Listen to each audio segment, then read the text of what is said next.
Bonjour et bienvenue dans cet épisode de Flow Métaphénomène. Épisode solo où on continue aujourd'hui à parler de ce phénomène de la loi d'attraction qui est lié au flow évidemment, puisque c'est dans les moments où on sort complètement de l'objectif mental pour être pleinement dans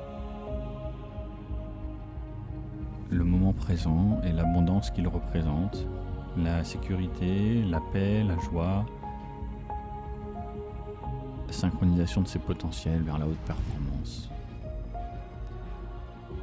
Et la loi d'attraction, la loi de résonance, fait référence à ça de manière vraiment très forte. Et je voulais vous partager aujourd'hui quelque chose de mon expérience. Une expérience de cette philosophie qu'on peut trouver dans les voies ancestrales, dans les sciences mystiques, mais aussi cet état d'esprit qui correspond vraiment à comment et pourquoi certaines personnes vont réussir, vont accomplir de grandes choses. Dans le schéma de la réussite habituel, on va dire, commune, mainstream, comme on dit en anglais, le courant général, mais aussi de manière totalement hors norme. Et la plupart de ces personnes sont vraiment cohérentes entre leurs objectifs, leur journée, leur passion, ce qu'elles réalisent chaque jour. Et c'est ça qui fait que tout va s'aligner autour d'elles. Que les échecs vont devenir des opportunités créatives. Et donc c'est ça que je voudrais vous partager aujourd'hui, parce que c'est fondamental pour retrouver cette cohérence, sortir de la norme, sortir de ce que vous pensez devoir faire, pour commencer à être cet objectif, être ce résultat sans attente de l'extérieur. Et cette dévotion-là, cet engagement, cet état d'esprit est ce qu'il y a de plus puissant, je pense. Il est très difficile néanmoins de l'appliquer dans notre société, de faire confiance à l'inconnu, de faire confiance à la vie qui nous anime, de faire confiance à ce que cet univers et cette conscience va pouvoir éclairer en nous, va pouvoir animer en nous.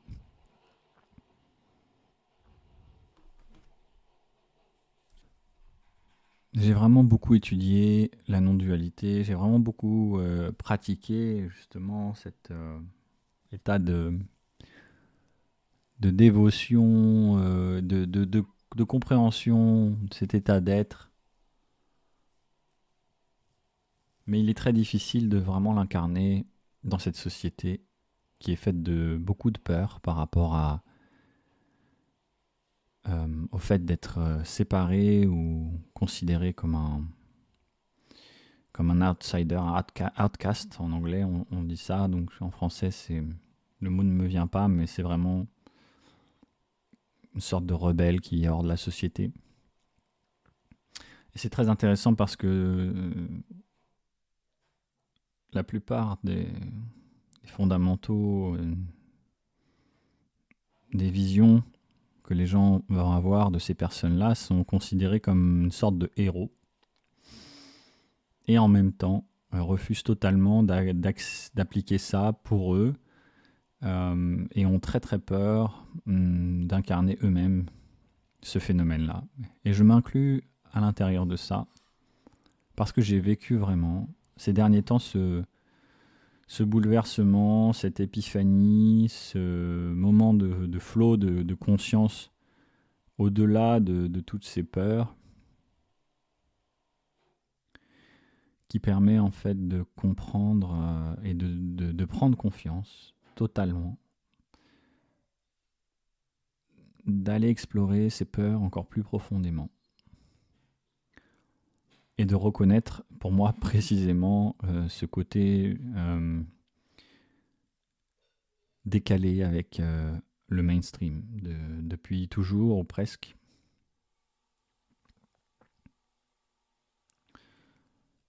C'est vraiment cette conscience d'être un avec, d'être en pleine présence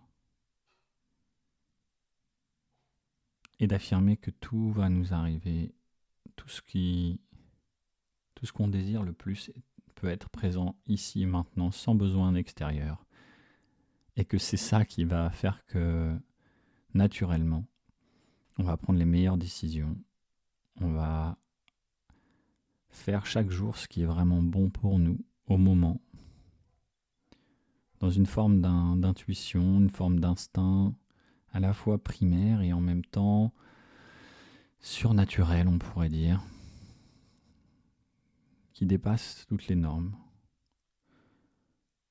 qui va peut-être parfois en contradiction avec la norme, avec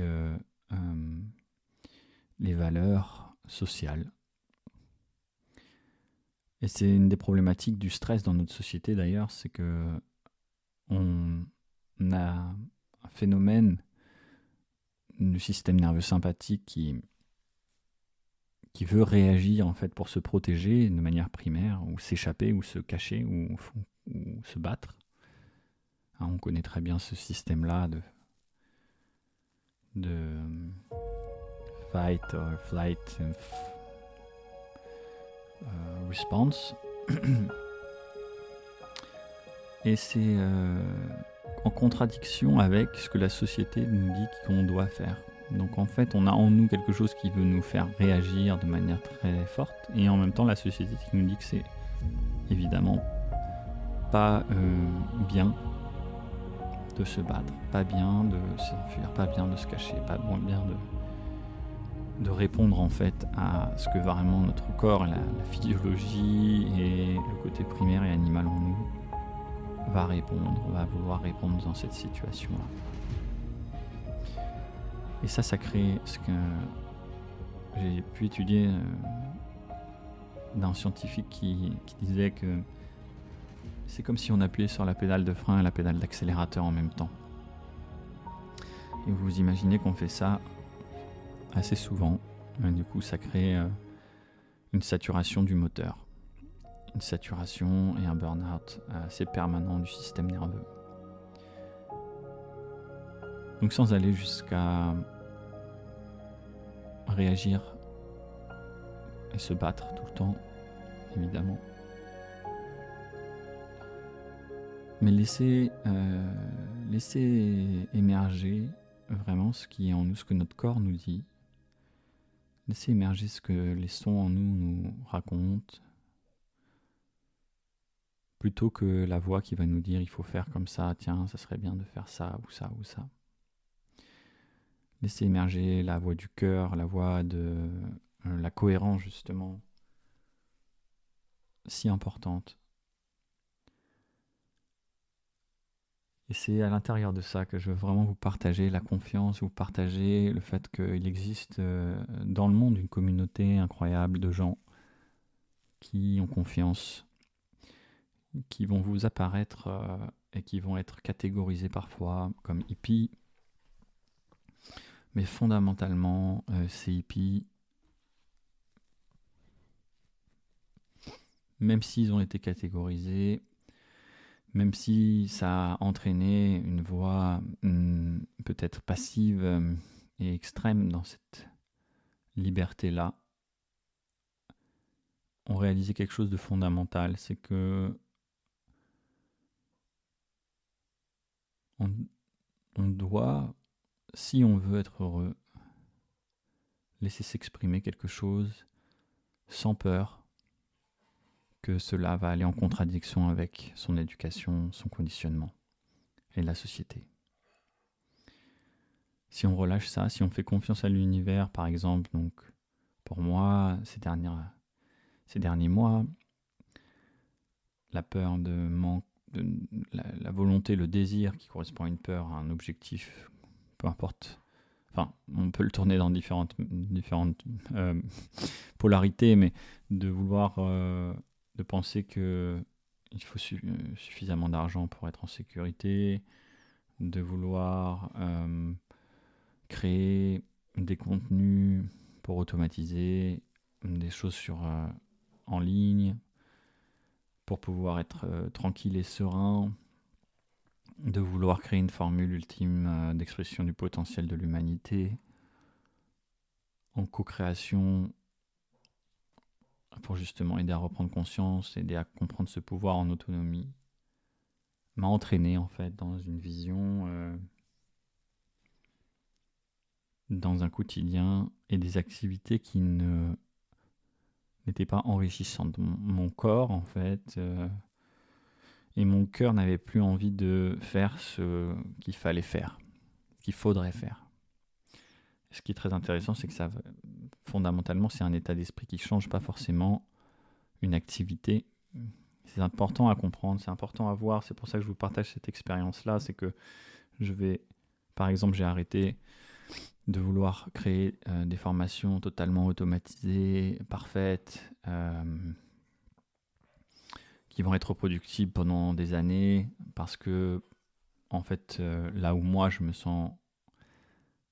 sens le flow qui est animé, c'est quand je crée des choses justement de manière spontanée. Que ce soit en téléphone avec une personne en accompagnement, que ce soit une vidéo enregistrée ou un audio enregistré ou un podcast. Mais vraiment quand je laisse faire. Quand je laisse faire au-delà de ce que je pense qu'il faudrait faire, au-delà des détails scientifiques que j'ai dû étudier, que je me suis obligé à étudier et qui aujourd'hui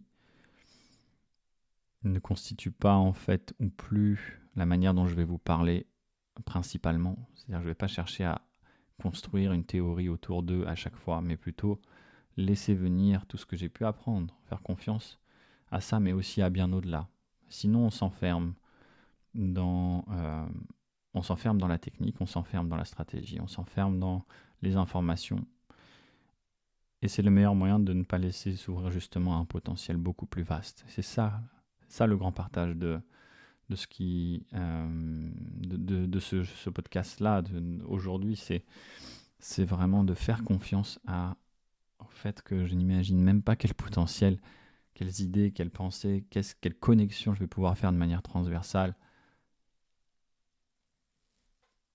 et qui vont être beaucoup plus puissantes en quelques mots que tout ce que je pourrais étudier, mettre en PDF ou en PowerPoint ou en présentation ou en conférence qui va pouvoir certainement vous parler à un grand nombre de personnes de manière très claire,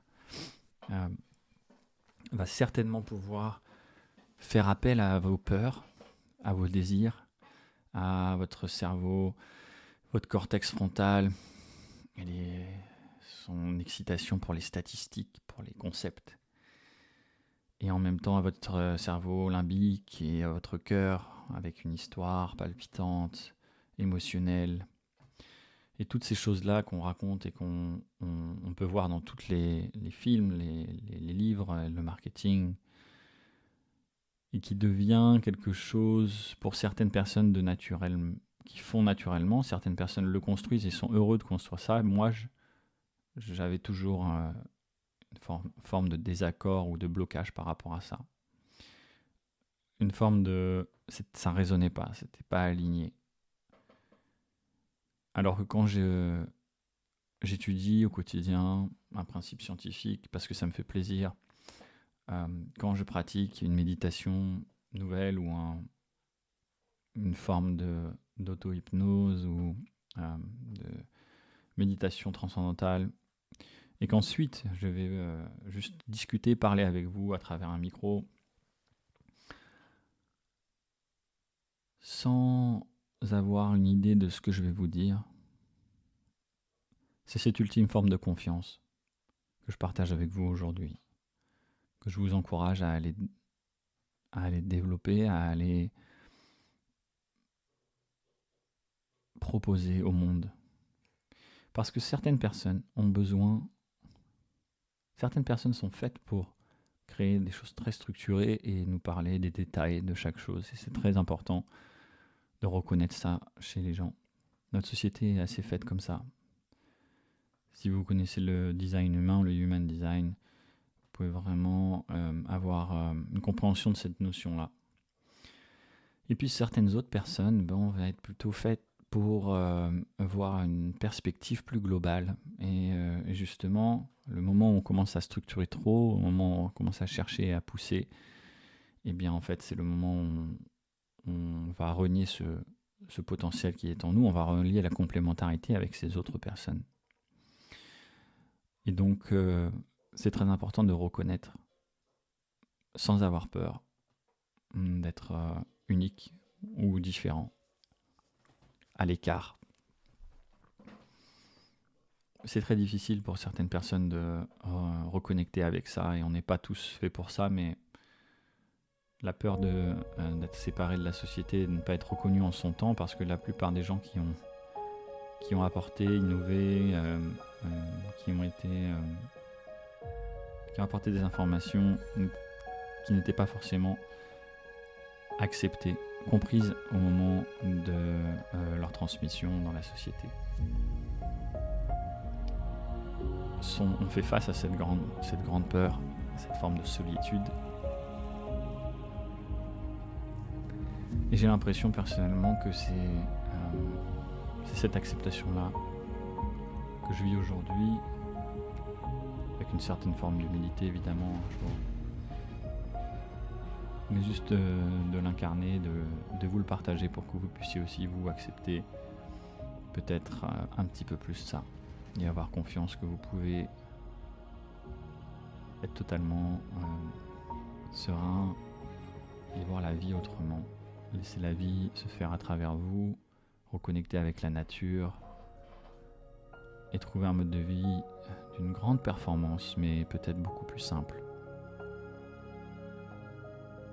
Voilà ce que je voulais partager avec vous aujourd'hui, parce que ça m'a complètement bouleversé ces derniers temps. J'ai eu l'impression de créer une forme de recherche et d'expérience de ça depuis 10 ans. Et que, comme toujours,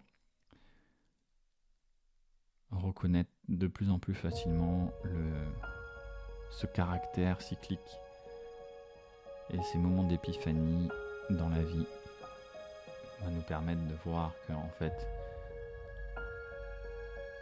il y a énormément de choses beaucoup plus vastes qu'on peut imaginer qui nous animent dans cet univers. Si on accepte de lâcher prise du fait qu'on détient et qu'on contrôle la réalité. Si on, comme on dit, prend conscience, qu'on s'ouvre à une conscience de l'instant, on peut tous trouver ça, et on l'a tous trouvé déjà. C'est reconnaître ça aussi, c'est reconnaître ces moments de flow, reconnaître la qualité hors du temps, la qualité hors du mental du flow, qui m'a permis et qui me permet aujourd'hui de partager avec énormément de gens qui ne sont pas forcément ouverts encore, qui n'ont pas encore pris conscience qu'ils sont peut-être dans des objectifs qui ne correspondent pas à ce qu'ils vraiment veulent, qui vont être bons pour eux, pour leur bonheur au quotidien et pour le bonheur de l'humanité aussi, de la nature, en connexion totale en cohérence avec cette nature. Merci pour votre écoute et à très bientôt pour un prochain épisode.